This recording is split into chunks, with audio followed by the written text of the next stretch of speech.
Hello my cuties, क्या हाल है आप सबके। तो आज हम पढ़ेंगे दीवानगी दिल बाय नूरुल हया। और आज इसका एपिसोड नंबर पढ़ेंगे हम 4।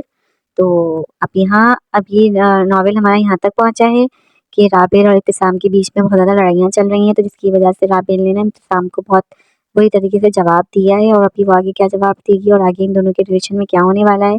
दूसरी तरफ शहरयार अफंदी और का सच असीर के सामने आ गया कि वो एक शादीशुदा था जिसकी बीवी की डेथ हो गई है। अब वो ये सुनकर बहुत ही ज़्यादा सख्ते में शॉक्ड है। तो आगे उन दोनों का क्या होगा, और सिपका और साथ ही साथ सिपका और असफत की शादी भी होने वाली है। तो कहानी बहुत ज़्यादा दिलचस्प है। उसामा बेचारा हमेशा की तरह तन्हा रह गया है, और असीर भी। तो देखते हैं आगे क्या होने वाला है। स्टार्ट करते हैं दीवानगी दिल एपिसोड नंबर 4। नौबत यहाँ तक आ गई थी, एंगेजमेंट उन्होंने की है। अगर आपको मुझसे इतनी प्रॉब्लम्स है तो आप जाकर उनसे बात करें, क्योंकि मैं तो ऐसी ही हूँ और मैं हमेशा ऐसी ही रहूंगी। आप इसलिए बचकाने अंदाज में उसने हठधर्मी से उसके उसको टका सा जवाब दिया। तो उसने आंखें मीचते हुए अपने सर दोनों हाथ में थाम लिया। जितना वो उसे मनाने की कोशिश कर रहा था, वो मस्जिद उतना ही बिगड़ती जा रही थी। वो तो अंदाजा तो हो चुका मुझे कि तुम ऐसी ही हो। गहरी सांस खारिज करता हुआ वो आंखें खोलकर पुरसोच अंदाज में उसका चेहरा देखने लगा। उसकी बात पे राबिल के चेहरे के जाविये मजीद बिगड़े। आपको जो भी करनी है मेरी फैमिली से बात करें। मैंने आपसे अपनी मर्जी से एंगेजमेंट नहीं की है, उनके कहने पे की है। वो एकदम से तेज लहजे और ऊंची आवाज में बोली थी। फिर आखिरी लफ्ज तक पहुंचते पहुंचते लहजा खुद ब खुद रुन किया था।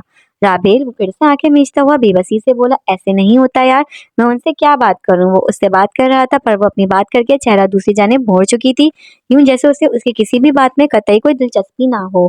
क्यों कुछ देर वो यूं ही उसे देखता रहा, फिर आहिस्ता से उसकी गोद में धरा हुआ हाथ थाम लिया। राबेल ने सख्ती से मुट्ठी भींची। उनसे बात तो मैं उस सूरत में करता जब उन सब मसलों के बाद मुझे लगता कि हम साथ नहीं पाएंगे, इसलिए ये रिश्ता खत्म कर देना चाहिए। लेकिन मैं रहना चाहता हूँ तुम्हारे साथ। एक हाथ में उसका हाथ थामे वो दूसरे हाथ से उसे नरमी से सहलाने लगा। उसकी आखिरी बात पर राबेल के चेहरे के तासुरात जरा से बदले थे। उसने रुख मोड़कर इत्तेसाम को देखा। बर्फ पिघलती हुई देखकर वो थोड़ा सा उसके नजदीक खिसका। मुझे पता है कि तुम ऐसी ही हो, मुझे बिल्कुल भी तुम्हारे ऐसे होने से कोई मसला नहीं है, क्योंकि तुम जिस एज में हो मैं समझ सकता हूँ कि तुम ऐसी ही हो सकती हो। तुम बेशक लड़ो झगड़ो, मेरी जिंदगी अजाब बनाकर रख दो, जो कि तुम कर ही चुकी हो।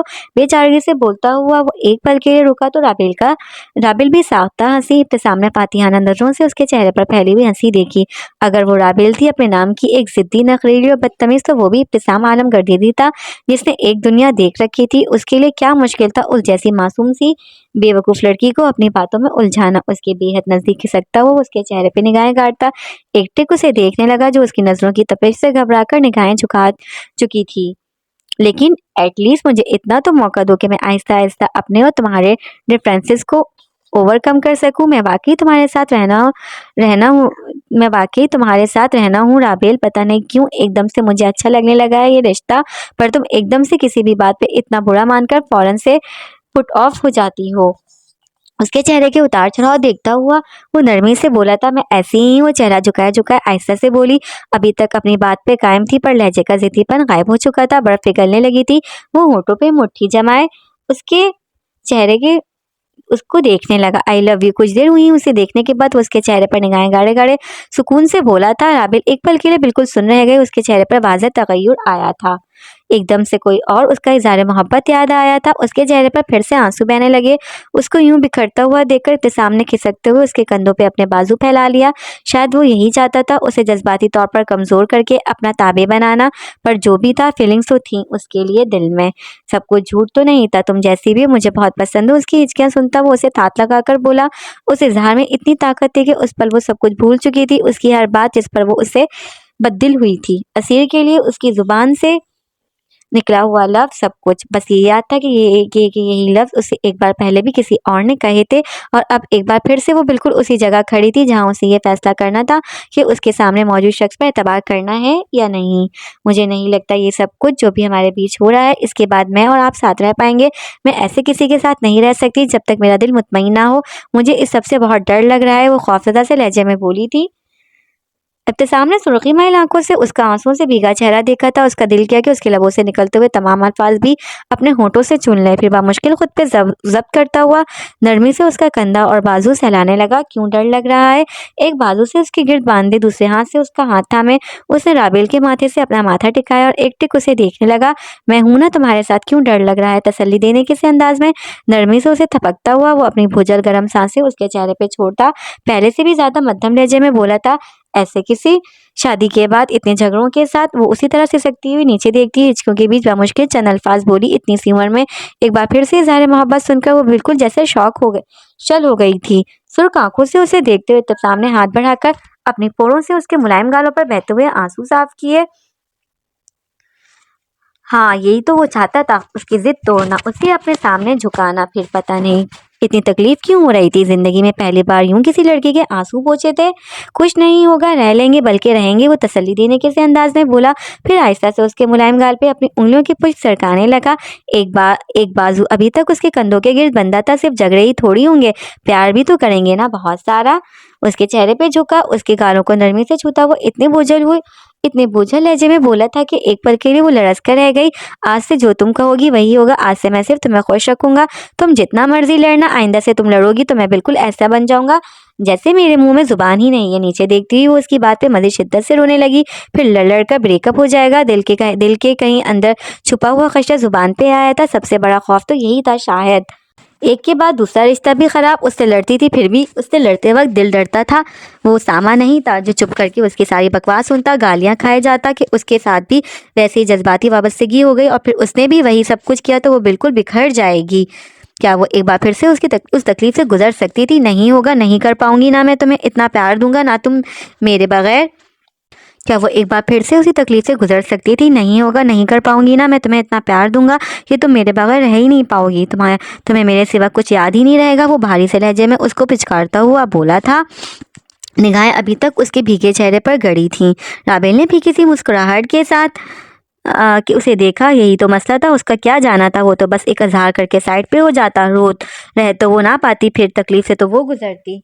दोपहर के 12 बज रहे थे। सिपका गसलबंदी से उठती हुई अधखुली आंखों के साथ नीचे आई तो सामने का मंजर देखकर दंग रह गए। पूरा लॉन जा बजा रखे हुए खूबसूरत फूलों के अनगिनत गुलदस्तों से सजा था। उसने तहीर से उन दो लड़कों को देखा जो एक के बाद एक बुके उठाकर अंदर ला रहे थे। उसने कुछ फासले पर खड़ी हुई हुरिया पे मुख पर खूबसूरत मुस्कान लबों पे सजा उनकी सारी कार्रवाई देख रही थी। बीच बीच में रुककर वो उससे कुछ पूछते, वो उसके हाथ के इशारे से उन्हें हिदायत देने लगती और वो उसकी हिदायत पर अमल करते हुए वही पे फूल सजा देते। वो तहीर से इधर उधर देखती हुई हुरिया के पास चली आई। ये सब क्या है? उसके इश्तियाक भरे लहजे पर हुरिया ने मुस्कुराकर उसकी जानिब देखा।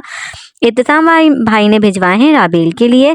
हुरिया के आगाह करने पर उसने एक रक्श भरी निगाह फिर से पूरे लॉन्च पर डाली। हर तरफ फूल ही फूल थे, हर रंग और हर किस्म के। कोई ऐसा फूल नहीं था जो उस वक्त वहाँ मौजूद नहीं था। वो उनके करीब जाते हुए इश्तियाक से छू छू कर उन्हें देखने लगी। ऐसा मंजर उसने कम से कम उस हवेली में पहली बार देखा था और ये बिलाशुबा इब्तिसाम आलमगीर ही कर सकता था। एक दूसरे मुल्क में बैठकर भी वो यूं इतने खूबसूरत तरीके से उसकी बहन से अपनी मोहब्बत का इजहार कर रहा था। अगले ही पल वो राबेल को जगाने के लिए जोश से ऊपर की जानिब भागी। अगले 5 मिनट के अंदर अंदर वो उसे नींद से जगाकर बामुश्किल घसीटती हुई वहां ला चुकी थी। नींद में डोलती हुई राबेल ने आंखें मलते हुए सामने का मंजर देखा और फिर बिल्कुल सिबगा की ही तरह दंग रह गई। ट्रांस की सी कैफियत में वो एक के बाद एक बुके के पास जाकर तहीर से उसे देखने लगी। इतने फूल, चारों जानिब फूल ही फूल थे। ये सब कुछ उसने उसके लिए किया था। उसको इतनी दूर होते हुए भी उसकी इतनी परवाह थी। ये सब कुछ जो अगर कोई भी लड़का किसी लड़के के लिए करता तो उस समय हर कोई उस लड़की की किस्मत पे रक्श करता। ये किसी ने उसके लिए किया था। उस सब का तो हर लड़की ख्वाब देखती थी कि उसकी जिंदगी में कोई ऐसा शख्स हो जो उसके लिए ये सब एफर्ट्स करे। तो क्या वो इतनी खुशकिस्मत थी कि उसे ऐसा इंसान मिल गया था? सिबगा खुशी से दमकते चेहरे के साथ एक एक करके हर बुके में मौजूद नोट निकालती हुई बुलंद आवाज में उसे पढ़कर सुना रही थी। फूलों से निगाह हटाती हुई राबेल ने फीकी सी मुस्कुराहट के साथ उसका चेहरा देखा जो इतने फूल देखकर पागल सी हो गई थी। बात थी भी तो पागल होने वाली। ये सब कुछ तो बस ड्रामों और फिल्मों में होता था। असल जिंदगी में कौन करता था ऐसे किसी के लिए, चाहे जितनी भी मोहब्बत हो? लेकिन खुद उससे क्या हुआ था? वो क्यों उसकी तरह पुरजोश नहीं थी? इतनी बड़ी बात पे भी एक बार चंद लम्हों के लिए खुश हुई और उसके बाद फिर से दिल की वही हालत। यही सब तो चाहिए था। उससे कितना झगड़ती थी वो सामा से कि वो उसके लिए ये सब एफर्ट्स नहीं करता। फिर अब कोई कर रहा था तो वो कुछ क्यों नहीं थी? तो मतलब उसे एफर्ट्स भी सिर्फ उसकी ही चाहिए थी, कोई और चाहे कोई कोई और चाहे उसके लिए कुछ भी कर लेता, उसे वो खुशी होनी ही नहीं थी जो उसकी किसी बात से होती थी। वो तो शायद उसके मुकाबले में कोई छोटी सी एफर्ट भी करता तो वो खुशी से पागल हो जाती, और यहाँ इतनी बड़ी बात पे भी दिल दिल उसी तरह से खुश नहीं हो पा रहा था जैसे उसकी किसी बात पे होता था। मतलब वो अब कभी भी वैसे खुश नहीं हो पाएगी, चाहे इब्तिसाम उसे जितना भी खुश रखने की कोशिश करे। उसने एकदम घबरा कर अपने दिल में उठती हुई आवाज़ों को दबाने की कोशिश की। ये सब ठीक नहीं हो रहा था, उसे अब उसके बारे में नहीं सोचना चाहिए था। सीढ़ियों पर खड़ी असीर सुनसी नजरों से सामने का मंजर देख रही थी। उसे यकीन नहीं आ रहा था कि कोई इंसान इस हद तक शातिर भी हो सकता है। उसने एक नज़र राबेल के चेहरे पर डाली, कितनी महारत से वो उसको अपने जाल में फंसा रहा था, किस तरह से उसके जज्बात के साथ खेल रहा था, उसको इमोशनली एक्सप्लॉइट कर रहा था। उसका दिल किया कि वो अभी सारे फूल उठाकर बाहर फेंकवा दे और उस बेवकूफ़ लड़की को चीख चीख कर उसकी हकीकत बताए। दोपहर का 1 बज रहा था जब उसामा ने लॉन्च में कदम रखा। आज फाइनल सेमेस्टर का आखिरी पेपर था, इसलिए वो खिलाफ मामूल यूनिवर्सिटी से जल्दी वापस आ गया था। सामने का मंजर देखता हुआ ठिठक कर रुक गया। उसे 1 सेकंड लगा था सारी सूरत हाल समझने में। कुछ देर वो यूं ही सुनसी नजरों से सामने देखता रहा। एक तो एग्जाम्स की वजह से इतने दिन की थकावट, और फिर उसके बाद ये मंजर आंखें खुद ब खुद शिद्दत ज़ब्त से सुर्ख पड़ने लगी। उसी सुनसी कैफियत में उसने एक नज़र राबिल के चेहरे पर डाली। अगर उसी तरह वो उसका ख्याल रख लेता तो शायद वो आज उसके साथ होती। अगर वो सब कुछ ना करता जिससे वो हर्ट हुई, इतना मुश्किल तो नहीं था बल्कि बहुत आसान था। उसके लिए तो कुछ भी कर सकता था, पर अब तो कुछ भी नहीं हो सकता था कि इतना बड़ा नुकसान कर लिया था उसने अपना। वो से निगाहें हटाता हुआ खाली अलज़हनी से ऊपर की जानिब बढ़ा। अपने कमरे में आकर निढाल से अंदाज में सोफे पर गिर गया। जब से वो गई थी दिल को जैसे एक पल भी करार नहीं था। कुछ देर वो यूं ही आंखें मूंदे वहां पड़ा रहा, फिर हाथ से अपना सीना मसलता हुआ उठ खड़ा हुआ। टेरेस का दरवाजा खोलते हुए बाहर आकर उसने गहरे सांस लेते अपने अंदर की बेचैनी को कम करने की कोशिश की, पर वो किसी तरह कम होने का नाम ही नहीं ले रही थी। वो वापस से अंदर आ गया। एक नज़र स्टडी टेबल को देखता हुआ वो उस जानिब आया और दरवाजा खोलकर अंदर मौजूद सफेद सफ़ूफ वाली छोटे छोटे पैकेट्स पे निगाह डाली। कुछ देर वो यूं ही सुनसी कैफियत में पलके झुकाए बिना उन्हें देखता रहा, फिर अचानक से सब कुछ उठाकर डस्टबिन के नजदीक आया और उसे खोलते हुए उसके अंदर डाले। जब ये सब भी उसको भुलाने में कामयाब नहीं कर पा रहा था तो फिर क्या फायदा। वो थके हुए अंदाज में बेड पे गिर गया। रात के 12 बज रहे थे। बेचैनी से पिछले लॉन में टहलती हुई असीर ने भराई आंखों के साथ एक नजर साथ वाले बंगले को देखा। बदतमीज, ओवर, पता नहीं क्या समझता है खुद को। एक एक तो बेबस, सॉरी रणवा, ऊपर से ये एटीट्यूड। सारे के सारे रणवे एक ही जगह इकट्ठे हो गए हैं। पागल ना हो तो कहीं का, कमीना, जलील, उल्लू का पट्टा। वो बावस बुलंद अपने ख्यालात का इजहार कर रही थी जब अगली गाली पर उसने घबराकर जल्दी से अपने दोनों हाथ सख्ती से होठों पर जमाते हुए खुद को आगे बोलने से रोका।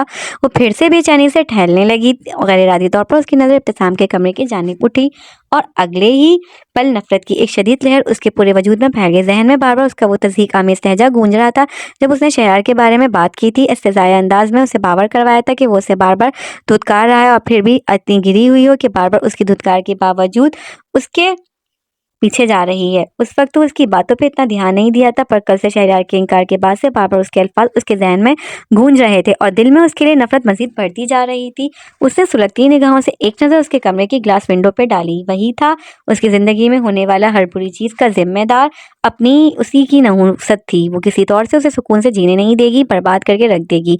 पहली बार इंतकाम की आग इतनी बुरी तरीके से भड़की थी। अगले ही पल वो अटल फैसला करती हुई अंदर की जानिब बढ़ी। जब वो खुश नहीं थी तो वो घटिया इंसान कैसे उसकी ज़िंदगी बर्बाद करके इतने सुकून से जी सकता था, और वो भी उसकी बहनों जैसी दोस्त को इस्तेमाल करके उसे वरगलाकर अपने प्यार के जाल में फंसाकर। ऐसा तो वो मरते दम तक नहीं होने देगी, चाहे उस सब के पीछे उसकी अपनी ज़िंदगी तबाह होकर रह जाए। वो किसी कीमत उसे उस घटिया शख्स की चिकनी चपड़ी बातों में नहीं आने देगी। अंदर दाखिल होकर उसने एक इस्तेज़ाया नज़र वीरान लॉन्च पे डाली। फूलों का नामो निशान तक नहीं था। मुस्तजाब ने आते ही 2 सेकंड के अंदर अंदर वो सब उठाकर बाहर फेंकवा दिया था और गुस्सा भी बहुत किया था। सब कितना परेशान थे, पर उसके दिल को सुकून मिल गया था। सबके इतना मना करने के बावजूद भी उसने किसी एक की नहीं सुनी थी। वो सीढ़ियाँ चढ़ती हुई ऊपर सिफा के कमरे में आ गई। वो आज हस्बे खिलाफ जल्दी सो गई थी और राबेल भी बस सोने की तैयारी ही कर रही थी। सारा दिन शादी की शॉपिंग और तैयारी में मसरूफ सा गुजरता था, इसीलिए वो पहले की तरह हर रात जाकर बातें नहीं कर पाती थी। कहाँ थी? मैं भी नीचे ही आ रही थी तुम्हें देखने के लिए। उसको देखकर राबेल तशवीश से बोली तो असलियत ने एक नज़र बेसुध सोई हुई सिफा पे डाली और उसका हाथ थामती हुई बाहर की जाने बढ़ी। मुझे कुछ बताना है तुम्हें, बहुत ज़रूरी बात है। वो उसे खींचती हुई अपने कमरे में लाई और दरवाज़ा लॉक किया। बेड पर बैठती हुई राबेल ताज्जुब से उसे देखने लगी। वो अच्छी तरह दरवाज़ा लॉक करती हुई उसके सामने ही बेड पे आ बैठी।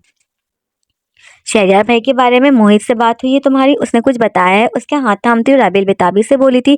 उसकी सोच की तान शहरयार पे आकर टूटी थी, क्योंकि फिलहाल उन सबके बीच हॉट टॉपिक वही था। उसके सिवा तो कोई बाकी सब कुछ अपने पुराने मामूल पे चल रहा था। असीर ने जोर जोर से नफी में सर हिलाया, फिर वो बेचैनी से बोली थी। असीर ने हाथ की मदद से चेहरे पर आया पसीना साफ किया। सारा एतमाद एक पल में हवा हुआ था, जुबान जैसे एकदम से किंग हो गई थी। बताओ ना, अब मुझे परेशानी हो रही है। उसको यूं खामोश देखती हुई राबेल ने जोर से उसे झंझोड़ा। अब इब्तिसाम। वो फौरन से घबरा कर बोली। उसकी जुबान से इब्तिसाम का नाम सुनती हुई राबेल सुन से चेहरे के साथ उसको देखती इब्तिसाम के आगे उसके भाई बोलने का इंतजार करने लगी। उसके बारे में फिर से हाथ की मदद से चेहरे पे उभरते हुए नन्हे नन्हे पसीने के कतरे साफ करती ही वो अभी तक बोली। उसकी जुबान से एक बार फिर से इब्तिसाम के लिए उनकी बजाय उसका लफ्ज सुनकर राबेल शौक से उसे देखने लगी। उनके जानने वालों में दूर दूर तक उस नाम का कोई और शख्स ना था। इब्तिसाम, ये इब्तिसाम। उंगली से बाहर की जानिब इशारा करते हुए उसने असीर से कंफर्म किया कि क्या वो वाकई उसी इब्तिसाम के बारे में बात कर रही थी, हमारे कजन उसामा के भाई। राबेल के इत्तेसार पर उसने जल्दी से सर इस बात में हिलाया। राबेल ने सुनसे चेहरे के साथ उसे देखा। क्या उसे अपनी आवाज खाई से आती हुई महसूस हुई थी? असीर के चेहरे पर फैले हुए तासुरात से ये बावर करवाने के लिए काफी था कि ये आम बात हरगिज ना थी। बताओ क्या किया है उसने? किसी को डेट कर रहा है? किसी ने कुछ बताया है तुम्हें? असीर की ही तरह फौरन से उसके लिए तुम पे आती हुई वो मजबूत लहजे में बोली थी। वो जैसे उसके कुछ बोलने से भी पहले ही उस पर यकीन कर चुकी थी। यही बात हो सकती थी, उसके सिवा क्या हो सकता था भला, जो बताते हुए उसे इतना ऑकवर्ड लग रहा था। तुम उससे शादी मत करो प्लीज, वो बहुत बुरा इंसान है। तुम कुछ नहीं जानती, तुम्हारी सोच से भी ज्यादा, प्लीज। वो एकदम से रोती हुई बोली थी। सारा हौसला पता नहीं कहाँ गायब हो गया था। पहली बार किसी को बताने का सोचा था। हर हर क्या वो यकीन करती उसकी बातों का? राबेल ने शौक से उसका चेहरा देखा। तुम्हें कुछ कहा है उसने? राबेल ने आहिस्ता से उसे झंझोड़ा तो उसने इस्बात में सर हिला दिया। क्या? मुझे बताओ। उसको यूं रोता हुआ देखकर राबेल का दिमाग बिल्कुल शल हो गया था। मुझे नहीं याद। उसने घबरा कर फौरन से झूठ का सहारा लिया। हालांकि याद तो उसे बहुत कुछ था, सब कुछ याद नहीं, कुछ कुछ याद है। उसकी बेरबत बातों पर राबेल ने उसी सुन से चेहरे के साथ उसकी शक्ल देखी, जिस तरह से वो तमीद बांध रही थी, बार बार हिचकिचा कर रुक रही थी, आधे अधूरे जुमले बोल रही थी। उसके बाद क्या कोई शुबा बचा था कि वो उसे क्या बताना चाह रही थी? अभी नहीं, पहले। असीर की आवाज़ फिर से उसके कानों में पड़ी तो उसके जहन में इब्तिसाम आलम गर्दीजी का चेहरा लहराया। वो वाकई उसी के बारे में बात कर रही थी जो पिछली रात उससे इजहार मोहब्बत करके गया था और फिर यूं बेतहाशा फूल भिजवाकर अपने इजहार पर मेहर जब्त की थी। उसकी निगाह असीर के चेहरे से फिसलती हुई उसके बाजू पे धरे अपने हाथ में मौजूद रिंग तक गई। पहले फिफ्थ स्टैंडर्ड तक नहीं, फोर्थ। बहुत बार उसने फटी फटी निगाहों से असीर का आंखों से भीगा हुआ सुर्ख चेहरा देखा। वो अच्छा इंसान नहीं है, वो बहुत बुरा इंसान है, वो हिचकियों के बीच बोल रही थी। राबेल सुनसी कैफियत में नीचे देखने लगी। हाथ उसके बाजू से फिसलता हुआ नीचे आ गिरा था। कितनी देर वो शल होते वजूद के साथ यूं ही साकित बैठी रही। असीर की हिचकियां मुसलसल उसके कानों में गूंज रही थी। फिर उसमें इतनी हिम्मत भी ना थी कि उसे खामोश करवाती। पहले क्यों नहीं बताया? वो यूं ही नीचे देखती हुई हल्की सी आवाज में बोली थी। आंसू उसके दोनों गालों पे लकीर की सूरत में बहने लगे थे। मुझे लगा वो ठीक हो गया है, लेकिन वो ठीक नहीं हुआ। वो अभी भी वैसा ही है। तुम्हें पता है, वो ड्रिंक करता है और वो हुरिया आपी को भी बहुत बुरी नज़रों से देखता है। वो आंसू साफ करती हुई उसी तरह हिचकियों के बीच बोली। वो बहुत बुरा है। उस रोज एंगेजमेंट से एक रात पहले मैंने उसे कहा कि वो तुमसे एंगेजमेंट से इनकार कर दी, वरना मैं सबको बता दूंगी। उसने मेरे साथ बहुत बदतमीजी की, मुझे दीवार में हिट किया। उस रोज मुझे टांग पे चोट भी उसी की वजह से आई थी। मैंने झूठ बोला था कि मैं बाथरूम में स्लिप हुई। उस रोज मैं उसके कमरे में गई। मैंने उसे बहुत आराम से कहा कि वो इनकार कर दे। उसने मेरे साथ बहुत बदतमीजी की, मेरा गला भी दबाया, मुझ पे हाथ उठाया, मुझे बहुत बुरी तरीके से टच किया। वो पहले बार बार जब हम छोटे थे, मुझे तब उससे बहुत डर। बोलते बोलते उसकी हिचकियां बन गई थी। वो एकदम दोनों हाथ चेहरे पे रखती हुई फूट फूट के रोने लगी। उसकी जुबान से निकले अल्फाज सुनती हुई राबेल सांस रोके नीचे देख रही थी। उसका पूरा चेहरा आंसुओं से भीगा हुआ था, पर इतनी हिम्मत ना थी कि निगाहें उठाकर सामने बैठी असीर की शक्ल देख सके, उससे निगाहें मिला सके। कितनी देर वो दोनों यूं ही बैठी रही, अपनी अपनी जगह शलसी।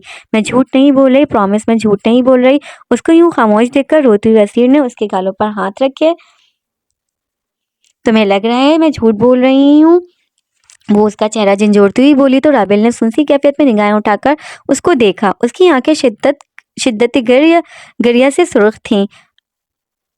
अगले ही पल असीर के चेहरे पर नजर पड़ते उसने सख्ती से उसे अपने सीने में भींच लिया। चेहरे पे आंसू कतार की सूरत में बह रहे थे। उसके सीने से लगी असीर मज़ीद शिद्दत से रोने लगी। अशकों का नाम खत्म होने वाला हुजूम था अशकों का ना खत्म होने वाला हुजूम था। एकदम तैश के आलम में तेजी से उठती हुई राबेल बेड से नीचे उतरने लगी तो असीर ने घबराकर सख्ती से उसका बाजू जकड़ा। नहीं प्लीज रुको बेला, प्लीज रुको। पता नहीं वो क्या करने जा रही थी। उसको जबरदस्ती वापस खींचती हुई असीर ने बामुश्किल उसे बाहर जाने से रोका। वो फिर से सुनसे अंदाज में वापस बैठ गई और असीर को अपने सीने से लगाया। वो बहुत बुरा है, वो तुम्हारे साथ भी यही सब करेगा, तुम्हें मारेगा, तुम पे हाथ उठाएगा। उसने इतने सारे फ्लावर्स भिजवाए तो तुम्हें लग रहा है ना कि वो बहुत अच्छा है। वो अच्छा नहीं है, वो ये सब कुछ बस अभी भी तुम्हें अपने जाल में फंसाने के लिए कर रहा है। जब तुम्हारी उससे शादी हो जाएगी तो उसके बाद वो तुम्हारे साथ बहुत बुरा सलूक करेगा। वो बहुत बुरा इंसान है, वो तुम्हें भी ऐसे ही तुम्हारे साथ बदतमीजी करेगा, तुम्हें मारेगा अगर तुम उसकी किसी बात से इनकार करोगी। उसने मुझे कहा जब मैंने उससे कहा कि मैं सबको बताऊंगी तो उसने कहा कि मैं बुरी लड़की हूँ। वो सबको बताएगा कि मैं बुरी लड़कियों के साथ दोस्ती है, फिर कोई मेरी बात पे यकीन नहीं करेगा। उसे शहरयार के बारे में भी मालूम है, वो हर लड़की को बहुत हवस भरी नज़रों से देखता है। पता नहीं उसने कितनी लड़कियों के साथ यही सब किया है जो मेरे साथ किया। मुझे सब कुछ याद है। वो मुझे किसी नन्ही बच्ची की तरह उसके सीने में चेहरा छुपाए वो हिचकियों के बीच बोल रही थी। राबेल को लगा उसका दिल फट जाएगा। उसने मजीद सख्ती से उसके गिर्द बाजू बांधे। उसका बस नहीं चल रहा था, किसी तरह उसको अपने अंदर छुपा ले। वो तुम्हारे साथ भी ऐसा ही करेगा और सब लड़कियों के साथ भी जिसके साथ उसे मौका मिलेगा। वो खौफजदा से लहजे में बोली। कुछ देर पहले वो इंतकाम का जज्बा झांक की तरह बैठ गया था और उसके ऊपर फिर से खौफ हावी हो गया था। जहन में एक के बाद एक तकलीफ मंजर लहरा रहा था। किसी को भी नहीं बताया, उसे अपनी आगोश में छुपाए। उसकी घुटी घुटी सिसकियां सुनती राबेल बिदक बोली थी, पहले मुझे डर लगता था उससे, फिर उसने कहा कि वो सबको बताएगा कि मैं बुरी लड़की हूँ, फिर कोई मेरी बात पे यकीन नहीं करेगा। और उसने मुझे धमकी भी दी थी कि वो फिर से मेरे साथ वही सब करेगा। सब लोग उसे अच्छा समझते हैं। सिबगा, हुरिया आपी, कोई भी मेरा यकीन नहीं करेगा। तुम्हें भी मेरी बात पे यकीन नहीं आ रहा है ना। उससे अलग होती हुई असीर ने रोते हुए बेयकीनी की सी कैफियत में उसका चेहरा देखा तो राबेल ने फिर से उसे गले लगाते हुए सख्ती से उसके गिर्द बाजू बांध लिए।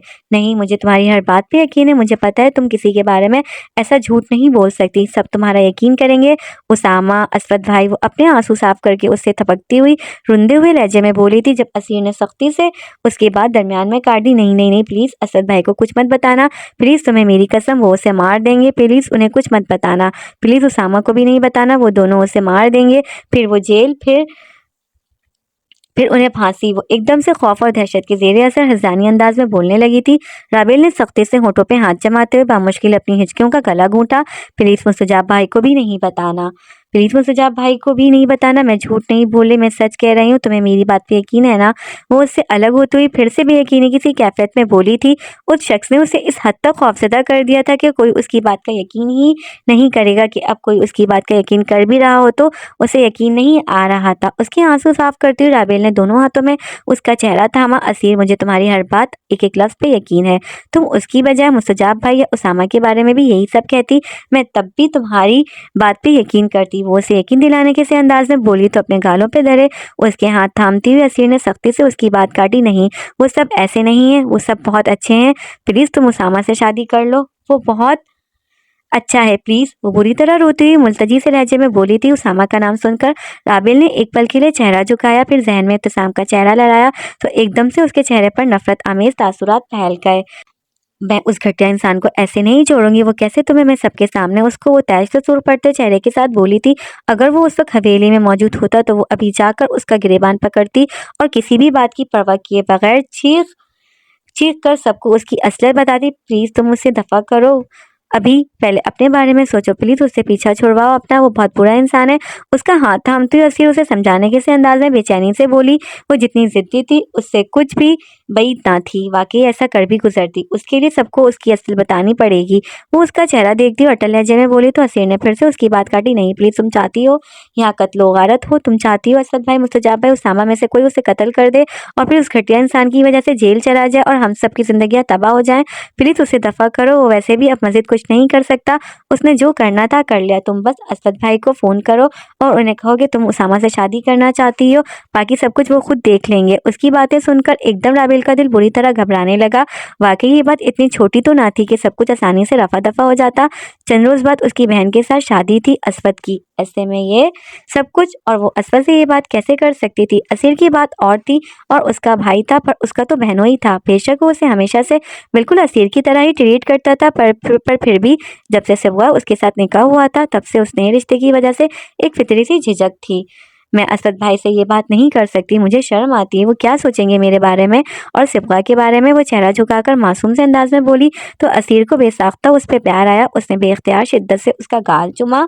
मैं उसामा से कहूँ वो खुद सबसे बात कर लेगा। उसकी झुकी आंखों में झांकने की कोशिश करती वो फिर से बोली तो राबेल ने चेहरा मजीद झुकाते हुए नफी में सर हिला दिया। उसका यूं चेहरा झुकाकर अपने तासुरात छुपाने की कोशिश पे असीर को मजीद शिद्दत से उस पर प्यार आया, जो कि एक पल में चुड़ैल बन जाती थी और अगले ही पल फिर से मासूम। अभी तक नाराज हो उससे, उसके अगले सवाल पे वो कुछ पल यूं ही खामोशी से बैठी रही, फिर दोबारा से झुके चेहरे के साथ नफी में सर हिला दिया। रात के 2:30 बज रहे थे। आंसू पोंछती हुई राबेल ने एक नज़र सोई असीर पर डाली। सिबका के कमरे में आकर वो दोनों बहुत देर तक हल्की आवाज में बातें करती रही थी और असीर भी थोड़ी देर पहले ही सोई थी। वो उसके सोने का ही इंतजार कर रही थी। ठीक है, ऐसे मौके पर असवद मुस्तजाब उसामा को नहीं बता सकती, पर किसी को और को तो बता सकती थी। ऐसे कैसे इतने घटिया दरिंदे को इतनी आसानी से किसी के सामने उसकी असलियत लाए बगैर छोड़ देती? उसके लिए तो घटिया लफ्ज़ भी बहुत छोटा था। उसने धुंधलाई नजरों से असीर को देखा। असवद मुस्तजाब उसामा, चाहे तीनों में से कोई भी उसे कत्ल करके फांसी चढ़ जाता, उसे किसी की परवाह नहीं थी। वो उन सबकी जिंदगी बचाने के लिए उनके साथ हुई ज्यादती किसी कीमत पे माफ नहीं कर सकती थी। उसके लिए सबसे पहले वो और सिबगा थी। मसला बस एक हफ्ते बाद होने वाली सिबवा की रुखसती का था। वो बहुत खुश थी और वो ऐसे मौके पे उसकी खुशी में भंग नहीं डाल सकती थी। वो आहिस्ता से बेड से उठी और दबे पांव चलती हुई कमरे से बाहर आ गई। नीचे आकर उसने एक नफरत भरी निगाह इब्तिसाम के बेडरूम के दरवाजे पर डाली। फिर बिना चाप पैदा किए नूर अफ़ज़ा बेगम और शाहनवाज साहब के कमरे का दरवाजा खोलकर अंदर आ गए। अम्मी उठे, मेरी बात सुने। आहिस्ता से नूर अफ़ज़ा बेगम को झंझोड़ती हुई वो सरगोशी नुमा आवाज में बोली तो वो हड़बड़ाकर उठ बैठी। मेरे साथ है, मुझे बात करनी है। एक नज़र सोए हुए शाहनवाज साहब पे डालती वो उनका बाजू खींचकर उन्हें बाहर लॉन्च में ले आई। सोफे पे बैठती हुई नूर अफ़ज़ा बेगम ने परेशानी से उसको देखा। पता नहीं ऐसी क्या बात थी जो उससे इस आधी रात को करनी थी। वो फिर जो बात उसने उन्हें बताई उसके बाद वो कितने ही पल कुछ बोलने के काबिल नहीं रही। अम्मी, मैं उससे शादी नहीं करूंगी, वो उनका हाथ झंझोड़ती हुई कोई 10वीं बार बोली थी। जब होश में लौटती नूर अफ़ज़ा बेगम घबराकर इधर उधर देखती हुई सरस से खड़ी हुई। सख्ती से उसका बाजू दबोचते हुए उन्होंने खींचकर उसे खड़ा किया और ड्राइंग रूम में लाकर सोफे पे पटका। बकवास बंद करो अपनी, वरना ये सारे खराफात जो वो मनहूस बदचलन लड़की तुम्हारे दिमाग में भर रही है उसका इलाज मुझे बहुत अच्छे तरीके से करना आता है। वो उसे बुरी तरह से झंझोड़ती हुई बोली तो राबेल ने सदमे से उन्हें देखा। अम्मी, वो सोच भी नहीं सकती थी कि वो हकीकत जानने के बाद यूं रिएक्ट करेंगी। मुझे उस आवारा लड़की की किसी बात पे यकीन नहीं है। इब्तिसाम मेरा भांजा है, मैंने खुद अपने हाथों से उसे पाल पोस कर बड़ा किया और मैं उसे बहुत अच्छी तरह जानती हूँ। वो मरकर भी ऐसी कोई हरकत नहीं कर सकता। वो दांत किचकिचाकर बोली। उन्हें तो पहले ही मालूम था कि वो कितनी जिद्दी, बदतमीज और बेवकूफ़ है, इसीलिए वो हमेशा से उसकी बजाय सिबगा की शादी इब्तिसाम के साथ करना चाहती थी। अम्मी, वो शौकी सी कैफियत में होठों पे हाथ रखती बस फटी फटी निगाहों से उन्हें देख रही थी। मैंने पहले ही तुम लोगों को बहुत छूट दे रखी है, मेरी नरमी का नाजायज फायदा मत उठाओ। वो तुम्हारा होने वाला शौहर है और तुम्हारी शादी हर हाल में उसी से होगी। आज के बाद अगर तुमने दोबारा उसके बारे में ऐसी कोई बात अपनी जुबान से निकाली तो मैं तुम्हारी खाल उतार दूंगी। वो तैश के आलम में उसे बुरी तरह झंझोड़ती हुई बोली। इतनी मुश्किल से उनकी ख्वाहिश पूरी हुई थी और अब ये नया तमाशा। मैं उससे शादी नहीं करूंगी। राबेल ने गुस्से से उनका हाथ झटका और अपने आंसू साफ करती हुई हठधर्म लहजे में बोली तुम्हारे तो अच्छे भी करेंगे। कीना कीना तो उस निगाहों से उसे देखती हुई वो सर्द और सुपाट लहजे में बोली थी। वो कुछ पल यूं ही बेखौफ व खतर उनकी आंखों में आंखें डाले देखती रही। उसकी आंखें रो रो कर सुर्ख हो चुकी थी और पूरा चेहरा आंसुओं से भीगा हुआ था। अगले ही पल वो फैसलाकुन अंदाज में सोफे से खड़ी हुई। ठीक है, फिर मैं अभी जाकर मुस्तजाब भाई को उसके गाल पे पड़ने वाले नूर अफ़ज़ा बेगम के जोरदार थप्पड़ से उसके बाकी के अल्फाज मुंह में ही रह गए थे। खबरदार, अगर तुमने किसी के सामने यह खुराफात अपनी जुबान से निकाली मैं तुम्हारी जुबान खींच लूंगी। मेरी एक बात कान खोलकर सुन लो, अगर तुमने ये बकवास किसी और के सामने की तो मैं 1 सेकंड नहीं लगाऊंगी तुम्हारी रुखसती में। और वो तुम्हारा भाई जिसका नाम लेकर तुम मुझे धमका रही हो, वो अपने लिए कुछ नहीं कर पाया, तुम्हारे लिए क्या करेगा? सोफे पर गिरी राबेल अपने गाल पे हाथ रखती फटी फटी निगाहों से उन्हें देखने लगी।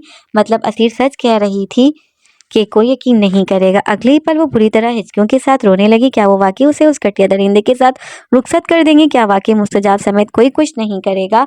उसे एकदम से शदीद खौफ आने लगा। आप एक आप ऐसी इंसान से मेरी सदमे की सी कैफियत में गाल पे हाथ रखे। वो घुटी-घुटी सिसकियों के बीच बोली थी, मुझे उस लड़की की किसी बात पर यकीन नहीं है।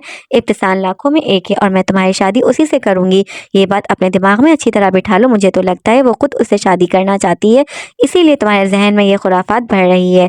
करती हूँ तुम्हारा इलाज। उनका दिमाग ये मानने को तैयार ही ना था कि उनका भांजा कोई ऐसी गिरी हुई पंच हरकत कर सकता है, नीच हरकत कर सकता है। असीर तो शुरू से ही उनकी आंखों में खटकती थी। जितनी मुंहफट, बदतमीज और बेबाक वो थी, ऐसे में उससे कुछ बैद ना था। अम्मी सिबगा अगर असीर की जगह सिबगा ये सब कहती, आप फिर भी?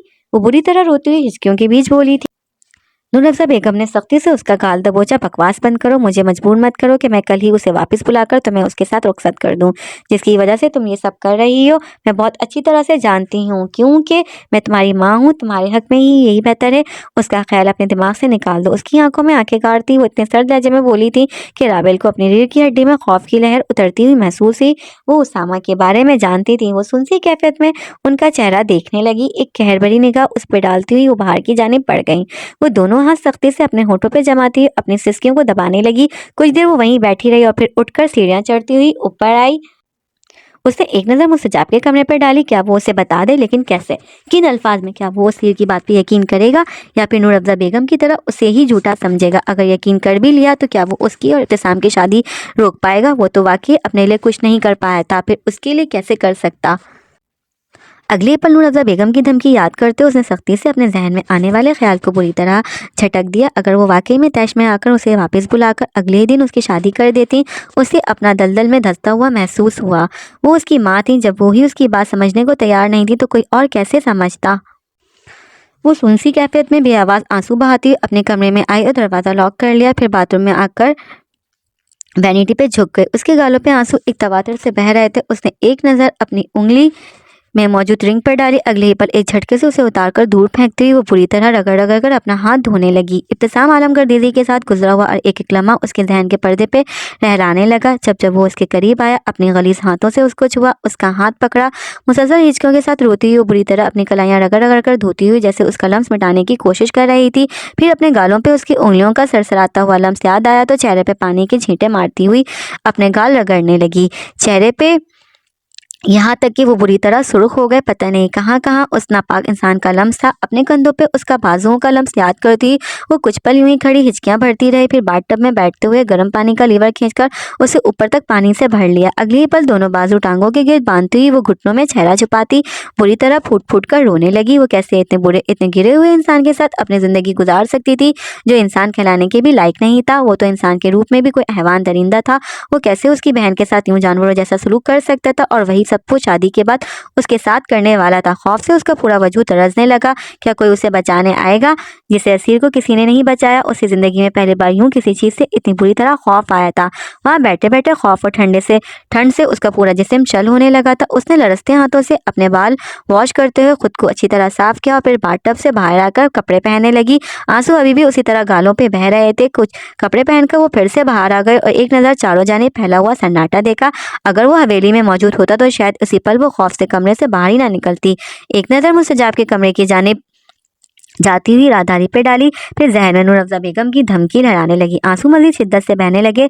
पूरी हवेली अजीब सी वहशत में डूबी थी। उसे यूं महसूस हुआ जैसे वो अमेरिका नहीं गया बल्कि यहीं कहीं छुपा बैठा उसे देख रहा है, उसकी ताक में है और अभी किसी कोने खतरे से निकलकर अचानक से उसके सामने आ जाएगा। फिर उसके मुंह पे हाथ रखकर उसकी आवाज़ घोटनेगा और उसके साथ वही सब कुछ करेगा जो वो असीर के साथ करता था। फिर उसका गला दबाकर उसे मार देगा। वो दहशत से लरसती हुई अपने कमरे में आई और अच्छी तरह दरवाज़ा लॉक करके जल्दी से बेड पर लेटते हुए ब्लैंकेट अपने ऊपर अपने चेहरे तक खींच लिया। कुछ पल वो यूं ही सख्ती से आंखें नीचे लेटी रही। खौफ कम होने का नाम ही नहीं ले रहा था। इतना बुरा, इतना दरिंदा सिर्फ इंसान उस सब के दरमियान मौजूद था। तो क्या उसकी मौजूदगी में हवेली की कोई भी लड़की महफूज थी? उसे लगा वो उसके कमरे में ही कहीं छुपा हुआ, कहीं पर्दे के पीछे से उसे देख रहा है। उसने घबरा कर मजीद सख्ती से आंखें मींच ली। गालों पे गर्म स्याल बह रहा था। पूरा जिस्म लरसने लगा था। एक झटके से बेड से उठती हुई वो तेजी से दरवाजे की जानिब भागी और कपकपाते हाथों से लॉक खोलते हुए कमरे से बाहर आ गई। बाहर अंदर से भी ज्यादा वहशतनाक माहौल था। उसने एक नज़र सिबगा और और असीर के कमरों पर डाली। क्या वो उसे उससे बचा सकती थी? उसने फिर से मुस्तजाब के कमरे की जानिब जाते हुए राहदारी को देखा। फिर से जहन में नूरअफ़ज़ा बेगम की धमकी लड़ाई कि वो उसे अगले ही रोज उसके साथ रुखसत कर देंगी। उसने घबराकर निगाहों का जाविया बदलते हुए मुखालिफ समत में मौजूद दरवाजे पे एक निगाह डाली और फिर ट्रांस की कैफियत से छोटे छोटे कदम उठाती उसकी जानिब आ गई। उसने नॉब पे हाथ रखकर उससे घुमाया तो दरवाजा खुलता चला गया। सामने औंधे मुंह बेड पे लेटा वो बेसुध सा सो रहा था। एकदम से किसी की अपने नजदीक मौजूदगी के एहसास से दिल में सुकून सा उतरा था। खौफ मद्धम पड़ा था। उसने अंदर आकर दरवाजा लॉक किया और तेजी से उसके नजदीक आई। व्हाइट टी शर्ट में माथे पे बिखरे बालों के साथ वो गहरी नींद में गुम था। उसामा पंजों के बल उसके सामने बैठते हुए उसने उसके गाल पे हाथ रखकर उसे आहिस्ता से पुकारा। उसके वजूद में कोई जंबिश नहीं। उसामा उसके गाल पे हाथ रखे रखे फिर से उसे पुकारते हुए उसने आहिस्ता से उसे झिंझोड़ा तो उसने नींद में करवट लेते हुए दूसरी जानिब चेहरा मोड़ लिया। रात के किसी पहर अजीब से एहसास से उसकी आंख खुली थी। अपने नींद से बोझल आंखें खोलता हुआ वो लेटा लेटा इधर उधर देखने लगा। उसे यूं लगा जैसे थोड़ी देर पहले कोई उसे पुकार रहा था। शायद खौफ था। उसने एक नजर ग्लास विंडो से बाहर दिखाई देते मंजर पर डाली। अंदर बेडरूम में लैंप्स की जर्द रोशनी फैली थी और बाहर गुप्त अंधेरे में नीले शफाफ आसमान पे चमकते हुए अनगिनत तारे। कुछ पल वो यूं ही मबहूत होकर ये मंजर देखता रहा, फिर आंखें मूंद ली।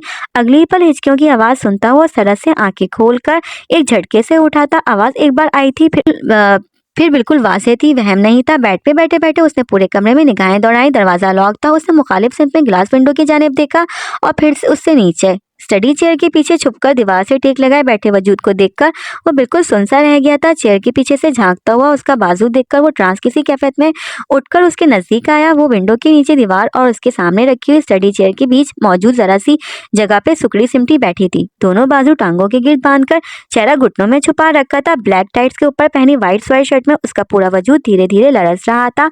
कंधों तक आते खुले गीले बालों से पानी के कतरे टपकते हुए उसके कपड़ों में जब सो रहे थे। वो शलसा पंजों के बल उसके सामने बैठ गया। बेला, उसने आहिस्ता से उसके सर पे हाथ रखा तो उसकी आवाज सुनते हुए राबेल ने एक झटके से चेहरा उठाकर उसकी जानिब देखा और अगली पल सरस से उसके करीब खिसकते हुए उसके सीने में चेहरा छुपाकर हिचकियों से रोने लगी। मैं उससे शादी नहीं करूंगी, प्लीज। दोनों बाजू मजबूती से उसकी पुश पे बांधती हुई वो उसकी टी शर्ट को सख्ती से मुट्ठियों में जकड़ती बार बार एक ही बात दोहरा रही थी। उसामा ने शल चेहरे के साथ सर झुकाकर उसको देखा। वो क्या बोल रही थी उसे कुछ सुनाई नहीं दे रहा था। अगर कुछ समझ आया था तो बस उसकी बेतहाशा सूजी हुई आंखें और आंसुओं से भीगा चेहरा। पता ही नहीं वो कितनी देर से रो रही थी और क्यों। तो क्या कुछ देर पहले वो उसे पुकार रही थी? उसके गीले बाल और उनसे टपकता हुआ पानी देखकर उसने अपने शल होते वजूद के साथ उसका चेहरा दोनों हाथों में थामकर अपने सीने से बाहर निकाला और एक टिक पलक झपकाए बिना उसे देखने लगा। मैं उससे शादी नहीं करूंगी। अच्छा। वो बुरी तरह हिचकियों के साथ रोती हुई अपना फैसला सुनाकर उसी से तस्दीक कर रही थी। उसकी बात सुनते हुए उसामा ने फिर से उसकी बेतहाशा सूजी हुई सुर्ख आंखें, आंसुओं से भीगा चेहरा और गीले बालों से टपकता हुआ पानी देखकर सख्ती से अपने लब भींचे। वो इतनी बुरी तरह क्यों रो रही थी? क्यों रात के उस पहर क्यों ना आई थी? अगले पल उसकी हालत देखकर उसकी आंखों में सुर्खी उतरने लगी। क्या इब्तिसाम ने उसके साथ कोई बदतमीजी की थी? क्या कोई झगड़ा हुआ था उनके बीच या फिर कोई और बात? उसने एक नजर उसके गीले बालों से टपकते हुए पानी के कतरे देखे और फिर मजीद शिद्दत से अपने लब भींच लिया। बुरी तरह से खौफजदा उसके सीने में घुसती हुई वो किसी तरह छुपने की कोशिश कर रही थी। तो क्या उसने जबरदस्ती उसकी मर्जी के बगैर उसके साथ कुछ? अगले पल उसकी आंखों में लहू उतरने लगा। वो ऐसी जुर्रात भी कैसे कर सकता था?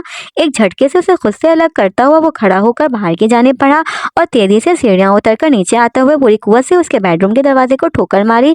दरवाजा खुलते ही खाली कमरा देखकर उसे एक पल में याद आया था कि वो तो पाकिस्तान में मौजूद ही नहीं था। अगले ही पल वो सरस से वापस अपने कमरे की जानिब भागा। वो फिर से उसी तरह दोनों बाजू टांगों के गिर्द बांधे घुटनों में चेहरा छुपाए बुरी तरह सिसक। बेला फिर से पंजों के बल उसके सामने बैठते उसने उसका बाजू थामकर बेकरारी से उसे पुकारा। वो सरस से उसके सीने से लगती हुई दोबारा वही अल्फाज दोहराने लगी। दोनों बाजू सख्ती से उसके गिर्द बांधे वो उसके सीने से लगी घुटने मोड़कर टांगे उसके पेट में घुसाती ही किसी तरह खुद को मुकम्मल तौर पर उसके अंदर छुपाने की कोशिश कर रही थी। अपने जब से सुर्ख पड़ती आंखों के साथ पलके झुपकाए बिना सामने देखती हुई उसामा ने दोनों बाजू मजबूती से उसके गिर्द बांधते हुए उसे अपने हिसार में ले लिया। उसकी हिचकियां सेकंड के 1000वें हिस्से में थमी थी, यूं जैसे सारा खौफ एक पल में गायब हो गया हो। अपने हाथ उसकी पुश्त से हटाती उन्हें सामने लाकर वो अपने हाथों को भी उसके अंदर छुपाने की कोशिश करने लगी। मैं उससे शादी नहीं करूंगी। आंसू थम चुके थे पर हिचकियां अभी भी बंधी हुई थी। किसी बच्चे की तरह उसके सीने और पेट में घुसती वो पता नहीं क्या चाह रही थी। यूं ही जबड़े पीछे पीछे अपनी सुर्ख आंखें सामने गाड़े वो उसे किसी बच्चे ही की तरह अपनी गोद में खींचता हुआ अपने आगोश में छुपाकर आहिस्ता आहिस्ता थपकने लगा। फिर चेहरा झुकाकर उसको देखा। ठीक है कुछ नहीं हुआ, सब ठीक है। मुश्किल खुद पे जब्त करता हो, वो नरमी से उसे सहलाता थपकता उसके कान में सरगोशी करता उसे पुरसुकून करने की कोशिश करने लगा। फिर गैर महसूस अंदाज में अपने लब उसके बालों पर रख दिए। उस वक्त उससे कुछ पूछना मुनासिब नहीं था। राबेल ने सुकून से आंखें मूंद ली। उसके मजबूत मगर नर्म हिसार में उसे एकदम अपना आप महफूज महसूस होने लगा था। कुछ देर उसकी महफूज आगोश में सुकून पाती वो यूं ही आंखें मूंदे उसके लम्स को महसूस करती रही।